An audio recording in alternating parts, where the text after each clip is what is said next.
Está de viaje, fue a visitar a su mamá que tenía 2 años de no verla. Qué bárbaro. Bueno, entonces voy a empezar nuevamente porque empecé ya a grabar, pues es una especie de ejemplo para comprender lo leído y para ver si nos puede ayudar a comprender lo que falta por leer. Es para que entendamos qué es teología, la diferenciemos de la catequesis y la comprendamos en toda su profundidad en la aplicación, o sea, la encarnación de ese texto. Entonces, ¿qué es básicamente eso, verdad?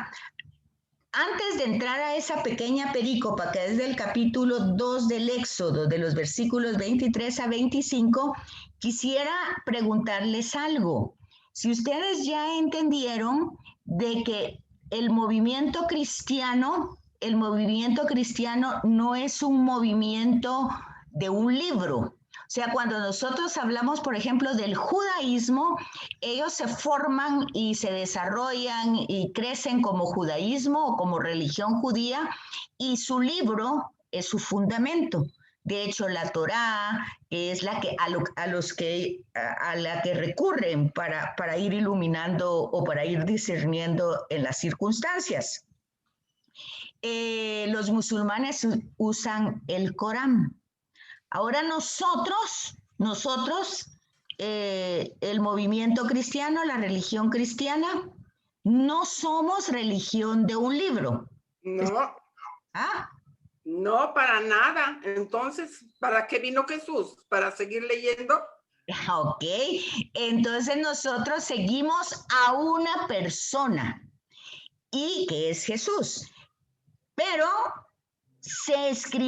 lo que se escribió del Nuevo Testamento es para conocer a esa persona, para seguir el ejemplo de esa persona, para acercarnos a esa persona y, como dice Juan, para creer en esa persona y creyendo, dice Juan, el Evangelio, tengamos vida y vida en abundancia. Ok, entonces ya sabemos que nosotros todo el esfuerzo de estudio bíblico no es intelectual, sino es conocer a una persona. En el Evangelio de Lucas, en el último capítulo 24, Jesús le dice a los caminantes de Maús, todas las escrituras hablan de mí.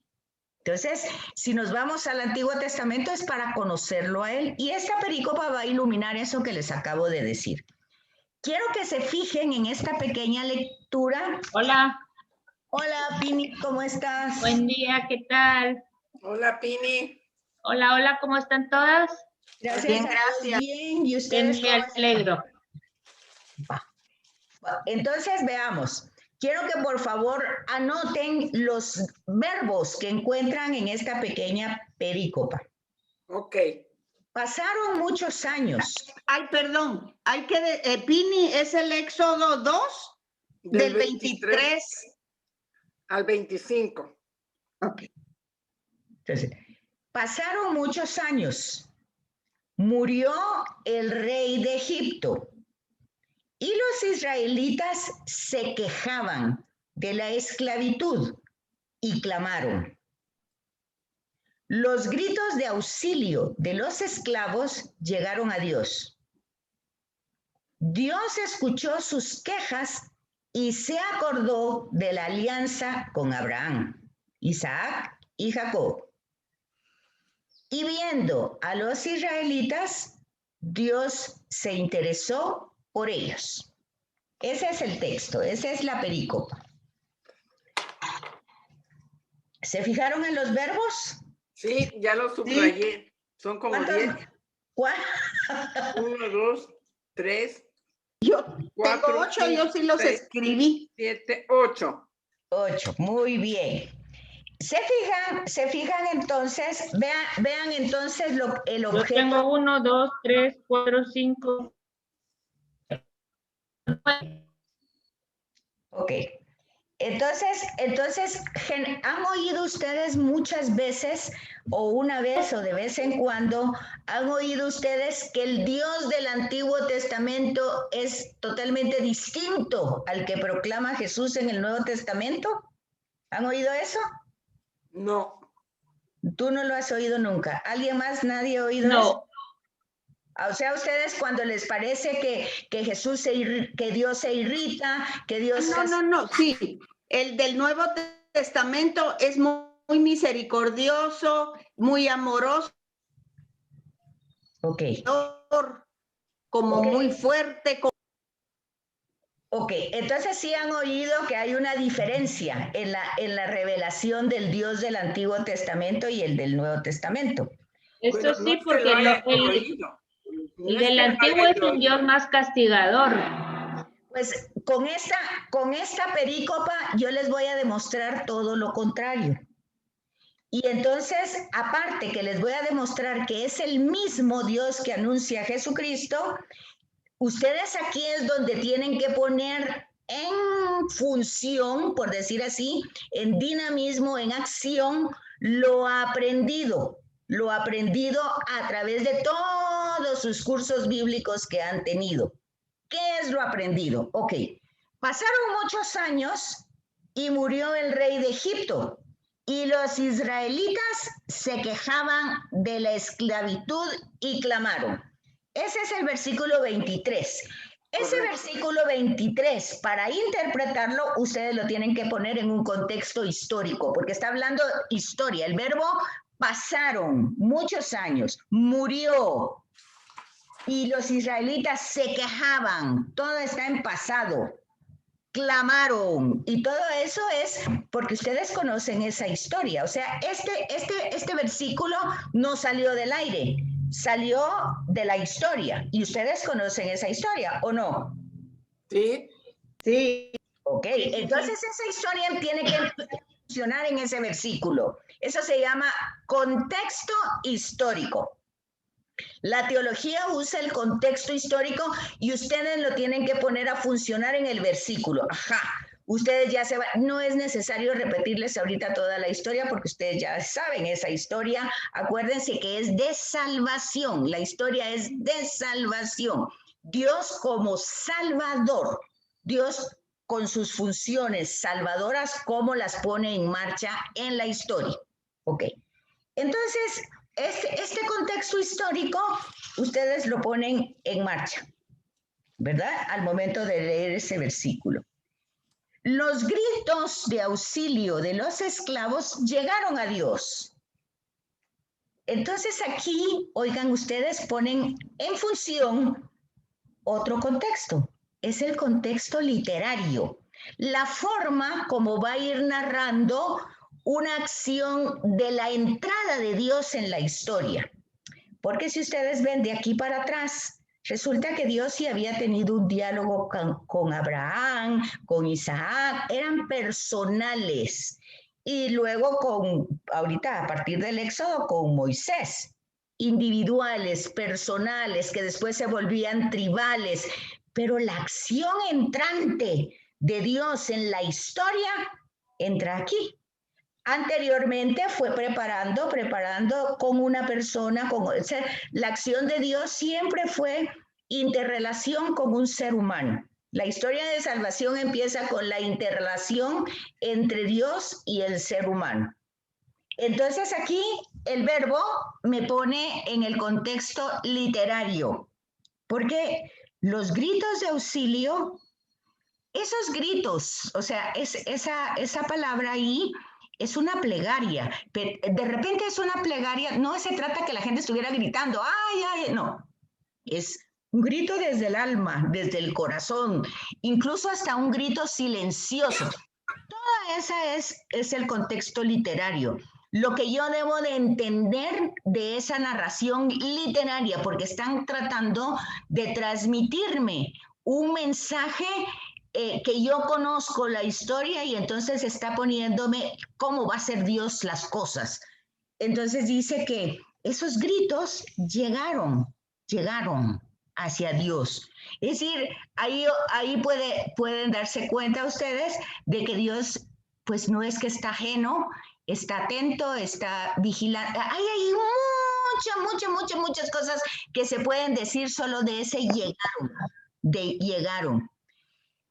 Y entonces hay que tomar en cuenta la forma literaria como que quiere expresar, porque luego va a entrar a una forma literaria que se llama epopeya, para ir diciendo cómo Dios actuó poderosamente. Y las epopeyas pues siempre son exageraciones, porque justamente el héroe tiene que ser levantado de una manera extraordinaria. O sea, nosotros cuando leemos esa epopeya nos tenemos que quedar como el mago, ¿cómo era? El mago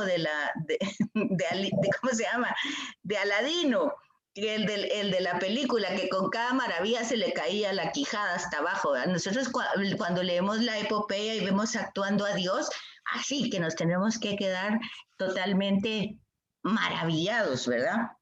De la epopeya con que va a utilizar el texto para narrarnos cómo actuó Dios. Pero aquí lo está diciendo de una manera muy sencilla. Dios escuchó sus quejas, se acordó. Es un antropomorfismo, no es que se le haya olvidado nunca, ¿por qué no? Porque anteriormente el que haya escuchado significa que estaba, porque no dice oyó, dice escuchó, es decir, estaba atento. Pero entonces toda esa acción aquí lo utiliza una forma literaria como que se acordó, como que se le había olvidado, pero no, esa literalidad va más allá porque las palabras, acuérdense, hebreas van teniendo luego con las traducciones, van teniendo un acercamiento a la palabra primera que se escribió. Pero ya el que escuchó ya me hace saber que no es por olvido, que no escuchaba o por distracción, sino que siempre estaba atento, pero en este momento ya va a actuar, ¿verdad? Y porque luego dice, y viendo, pone en acción los sentidos, ¿verdad? Y viendo a los israelitas, aquí dice, se interesó por ellos. En otra traducción dice, se puso de parte de ellos. Ok, esto tan chiquitito tiene un contexto literario, tiene un contexto histórico y tiene una línea de continuidad hasta Jesús y tendría que tenerla hasta cada uno de nosotros. ¿Cómo es eso? Básicamente el punto es este. Dios, ¿de parte de quién se puso? ¿De parte de quién se puso? Cuando entró en la historia, ¿de parte de quién se puso? De sus hijos, de sus criaturas. No, de los esclavos, de los que estaban sufriendo, de los que estaban gritando desde el silencio, desde su corazón. Se puso del lado de donde se estaba viviendo injusticia, dolor, sufrimiento. ¿Sí o no? ¿Eso dice el texto o no? Y toda la epopeya va a ir narrando que nunca estuvo de parte del faraón. Estuvo de parte de todos los esclavos, ¿o no? Sí. Va. Entonces luego veamos el escenario de Jesús. Jesús desde el principio, ¿dónde se encarna? ¿Dónde realiza su niñez y juventud, su ministerio público? ¿Hacia dónde se dirige? Hacia la gente marginal. Ahora en la catequesis, si yo quiero saber y quiero hacer una evaluación mía, si soy o no soy seguidora de esta persona, que es Jesús de Nazaret, entonces, ¿de qué lado me pongo siempre yo? ¿De mis intereses, de mis conveniencias o de qué lado estoy? Entonces, ese es un pequeño análisis para que ustedes vean lo que es la teología, lo que es la interpretación teológica. Es el mismo Dios que anuncia a Jesús, con la misma acción liberadora, con el mismo deseo de justicia, de misericordia. Y entonces, ustedes cuando oigan la palabra castigo, la palabra permitió, la palabra voluntad, pues simple y sencillamente son consecuencias de cuando, no, como hoy lo que dice el Evangelio de hoy, Jesús, el que no está conmigo, desparrama. Entonces aquí está, si estamos con él ya sabemos de qué parte tenemos que estar. Ya sabemos de qué parte estamos. Si no estamos, pues ya sabemos qué estamos haciendo, estamos desparramando. Entonces, vean ustedes que la piedad, entonces ya aquí ya entra toda una catequesis sacramental, toda una catequesis de historia de la salvación. pero no se tiene que perder el hilo conductor. Fíjense que si ustedes leen la nota de página de este versículo, de estos versículos, dice la nota, dice, remata el capítulo, o sea, el capítulo 2, una especie de prólogo o primera pincelada de lo que será el tipo de relación que asumirá Dios con los esclavos en Egipto. O sea, ya hay aquí una revelación de qué lado está Dios y qué relación va a tener Dios, cómo se va a implicar con los temas de justicia y de injusticia y del sufrimiento. Hasta ahora, dice, hasta este capítulo y estos versículos, Dios ha estado como ausente. ¿Cómo? No es que está. Y nótese que su arribo, o sea, su entrada a la historia, lo motivan los lamentos provocados por la injusticia, el dolor de la opresión que causan los opresores y la situación real que es la que está viviendo este pueblo, que ahí no es pueblo porque todos son esclavos, ahí ni siquiera se habla de pueblo. Así queda definida de una vez para siempre, no solamente en estos versículos, la posición de Dios respecto a la historia humana. ¿Se fijan qué bonita la nota de pie de página? Queda definido de aquí, estos versículos dejan definida la interpretación de una vez para siempre, no solamente en esta narración, la posición de Dios respecto a la historia humana. Se interesó, se preocupó, les importó ellos, ¿quiénes? Los esclavos, que se quejaban de esa esclavitud. Si perdemos esta clave para comprender quién es Dios en la historia de la salvación y en la historia de nuestros pueblos, corremos el riesgo de creer que de alguna manera Él simpatiza con el opresor, lo cual contradice la postura que adoptó desde este momento. ¿Se fijan ustedes? Esa es la nota de pie de página de mi Biblia. No sé qué nota tiene la de ustedes. No sé si ustedes quieren hacer un comentario de esta como práctica. Bueno, yo tengo la facilidad que tengo la misma Biblia del padre Shorten. Ok. Mira, Yo tengo la de Jerusalén y la mía no tiene. Solo dice tradición sacerdotal. Te voy a copiar luego la pie de página, les tomo una fotito después. Ahora, tú nos estás diciendo que hagamos una diferencia en un ejercicio para que ver qué es teología y qué es catequesis. ¿Y qué es aplicación? O sea, ¿cómo encarno y cómo la catequesis tiene que ayudarme a encarnar esa palabra? ¿Cómo la catequesis no es simplemente estar repitiendo verdades que ya se pusieron desde siempre? Porque a veces, por ejemplo, como hablábamos en el tema de Abraham, que se le da, claro que Abraham tuvo su parte positiva al ponerse de la parte de Dios, porque es que ese es el punto.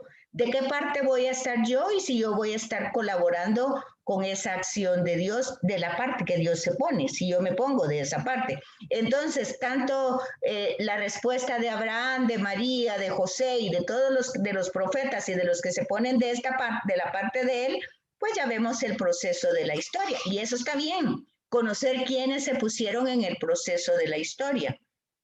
Se pusieron en la parte de él, pero lo importante es saber de qué parte estoy yo, en qué parte estoy yo. Si yo estoy, porque eso tiene que ver entonces con el anuncio del reino de Dios, de Jesús. ¿Para dónde estoy yo? ¿En qué parte estoy yo en esa predicación del reino? Como él dice hoy, el que no está conmigo está contra mí. El que no cosecha conmigo desparrama.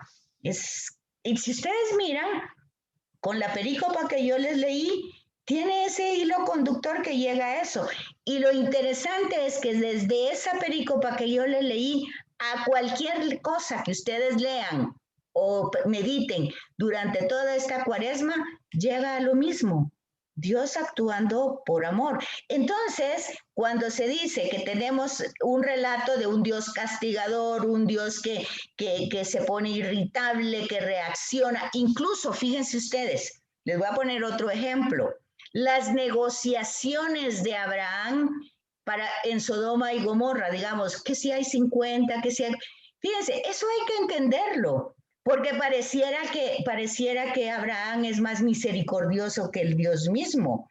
O cuando Moisés también en la negociación, porque regresa del Sinaí y destruye las tablas y regresa como a convencer a Dios, mira, perdónalos a tu pueblo, mira, o sea, como hacerle conciencia. Eso hay que matizarlo como género literario que por supuesto está poniendo a la persona en una relación de intimidad con Dios, en una plegaria donde le importa la humanidad, donde Él es instrumento, todas esas capacidades humanas que están puestas al servicio de Dios. Pero el protagonismo no es ni de Abraham ni de Moisés, tampoco de María, es de Dios. Porque cuando María dice el Magnífica, ella no se gloria a ella. Ella alaba a Dios porque ha hecho maravillas en ella. Entonces, todo ese es un hilo conductor que eso hace la teología. Bueno, ya las dejo para que ustedes comenten. Bueno, yo te comentaba que esta pericopa, en su concepto, en sus 8 líneas, me habla de una teología, ¿sí? Me habla de un conocimiento de Dios que se fue manifestando en diferentes momentos porque estaba formando al hombre, estaba declarándole su amor y que no se olvidaba de ellos. Ahora, ya en la catequesis, si yo no entiendo que Jesús siempre está del lado del oprimido, es que la catequesis a mí no me ha llegado. Porque Claro. hasta el día de hoy, nuestro Señor, la Iglesia, y cuando hemos entendido claramente que Jesús vino por los pecadores y los oprimidos, y si yo no trabajo en favor de esos dos campos, no vivo la catequesis. No soy catequista, no soy cristiana. Eso es lo que yo entiendo.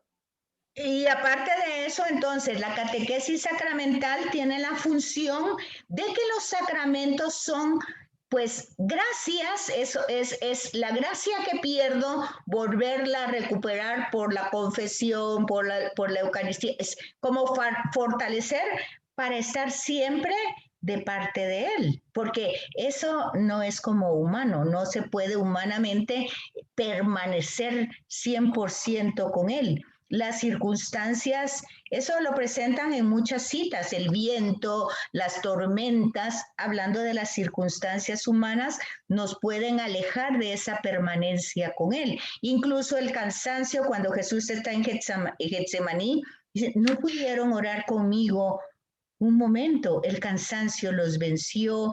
O sea, esa permanencia con Él las 24 horas, no, humanamente no las podemos. Esa vigilancia constante que dice el Evangelio que debemos tener, esa prudencia, humanamente nos dispersamos. Entonces, la catequesis sacramental, su objetivo es recurrir a ellas para poder permanecer siempre del lado de la actuación del Padre y del Hijo. Y entonces el sacramento es la acción del Espíritu Santo en mí. Esa es la función sacramental. Porque si volvemos al principio, la iglesia no existe si no es para anunciar a Jesús. No es para anunciarse ella misma, es para anunciar a Jesús. Entonces, ese es el objetivo de la teología. Nosotros como seguidores de Jesús, entonces es conocerlo a Él a través de los escritos.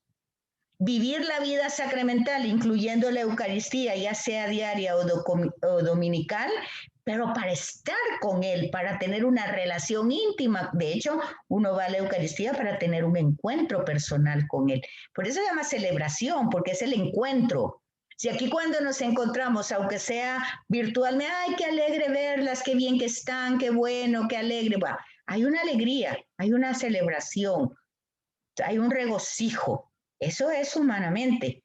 ¿Cuánto más si no es encuentro con Jesús, con su palabra y con la comunidad? Entonces, todo eso, la catequesis, si no lo forma, no está haciendo la función. Entonces, la vivencia se convierte en algo muy, muy difícil, porque la catequesis es para que podamos pues, saber cómo hacer las cosas. Y luego viene la exhortación y hasta por último viene la celebración, ¿verdad? Bueno, esto es así un paréntesis grande. No sé si les sirvió o no, espero que sí, ustedes dirán. Mucho.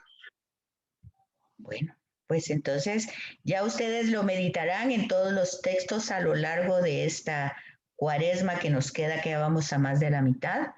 Betsaida, yo sé que lo importante aquí es lo que tú nos estás haciendo reflexionar, que deberíamos de haber reflexionado. Pero ¿qué pasa con el mundo, con los mundos catequizados, ¿cómo se llama? La evangelización en América, que seguimos siendo un pueblo opresor, un pueblo que no ve a los pobres y a los pequeños, sino que los explota? ¿Qué pasa? ¿No se escucha a Dios?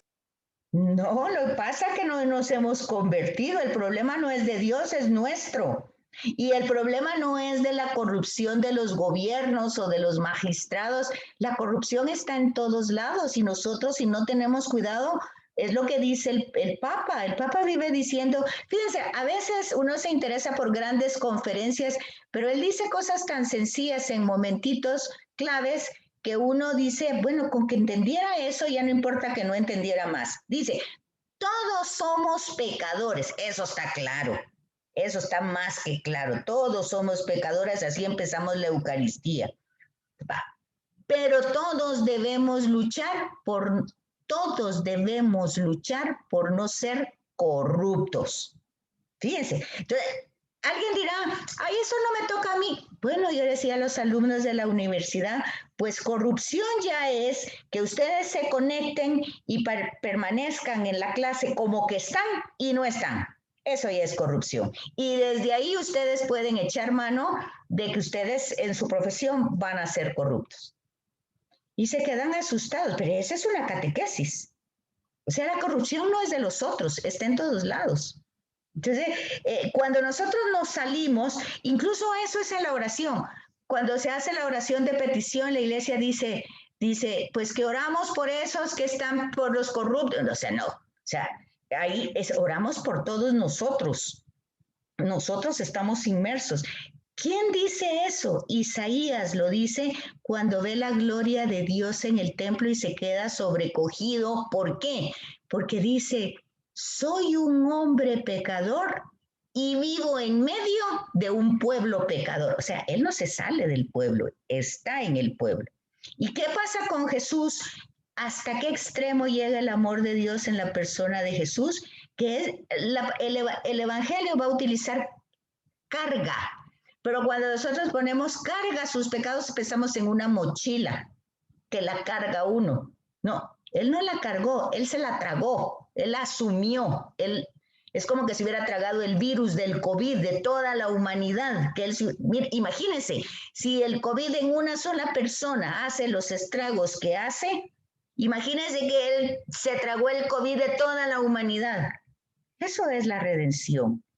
Por eso es tanto dolor y tanto sufrimiento y tanto desgarro, porque es que eso no fue así nada más por encimita, eso él lo asumió de tal manera hasta sus últimas consecuencias. Ese ponerse del lugar del esclavo, los esclavos somos nosotros, y le van a decir cuando Jesús dice eso a los judíos, dice, ¿qué estás hablando? Nosotros tenemos siglos de no ser esclavos. Somos hijos de Abraham, dicen ellos, ¿verdad? Y Jesús les dice, pero es que hijos de Abraham Dios puede hacer de las piedras. Claro que somos esclavos, dice él, ¿verdad? Por supuesto, pero ya no explica de qué, pero cada quien es esclavo en distinto contexto. Vea, toda esa riqueza es la teología, todo eso.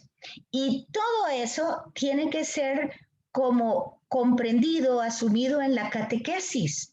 porque la teología no es aparte de la catequesis. O sea, la teología tiene que iluminar la catequesis para que entonces las personas se den cuenta. Pero cuando hoy todavía tenemos en la pandemia un obispo que dice que esto es pecado, lo de la pandemia es castigo de Dios por los abortos, entonces ya estamos mal, porque si lo está diciendo un obispo, ya imagínense ustedes. Entonces es interesante tener la teología abre a eso, a una mentalidad. Este ejercicio era para abrir un poco la mentalidad y darles el chance de opinar, pues, para que ustedes entiendan lo que es una teología, lo que es una catequesis, lo que es realmente el seguimiento a Jesús como algo vivido. Tenemos un minuto y creo que tienen tiempo, porque hoy es temprano, 9:38, para que se vuelvan a conectar, ¿verdad? Sí. Ok, y si quieren compartir, ¿van a querer compartir o sigo con el tema? Sigue con el tema. Ok. Entonces el tema va aquí, en la misma, el tema 3, ¿verdad? Lo que no debemos olvidar que la teología es una ciencia, ya lo dijimos, es un estudio. ¿Y cuál es su objeto? Pues eso, estudiar. ¿Y qué es lo que estudia esa ciencia? Pues lo que acabamos de ver en este pequeño versículo, la relación que tiene Dios con la humanidad. Pero ya vimos con qué parte de la humanidad. Pues siempre hay opresores y oprimidos. Entonces ya vemos de parte de quién se pone, ¿verdad? Es un tema de relaciones humanas. Es Dios y las cosas relacionadas, pero no son cosas, son todas las relaciones humanas que existen. Y el otro dice, bueno, pero entonces seguimos sin entender varias cosas. Entonces de aquí van a ir explicando cada uno de las cosas. Esto fue lo que quise explicarles en esta perícopa. La teología positiva y la especulativa. La especulativa tiene que ver con pensar, bueno, pero es